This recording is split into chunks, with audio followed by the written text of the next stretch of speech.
An important feature of the UltraLite system is that the headsets are field programmable. This means that you can add a headset to your system at any time, even while on location.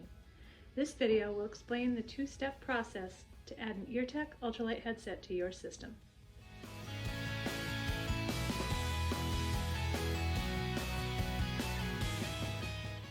Step 1. Clear the main headset. When programming an add-on or replacement unit, the main UltraLite headset must be cleared before the remote headset can be linked to it. Begin with all headsets turned off. Turn on the main headset.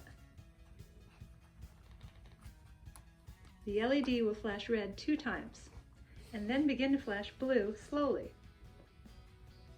Press and hold the blue LED button until it starts flashing red and blue, then release. Now click this programming button 7 times.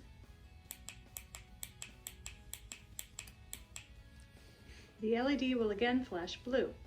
The main headset is now cleared. You are ready to pair a remote headset. You will also need to relink your existing remote headsets.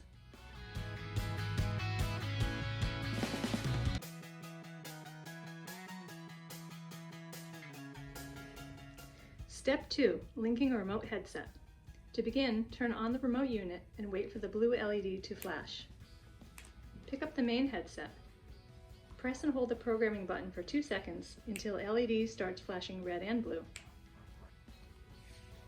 On the remote headset to be linked, press the volume down button quickly 3 times, then press and hold the volume up button for 2 seconds. Then release when the red and blue LED starts flashing. Both headsets will be linked together when the LEDs turn solid blue. This can take up to 30 seconds. Once they are linked, turn off the remote headset and set it aside to pair your next remote headset.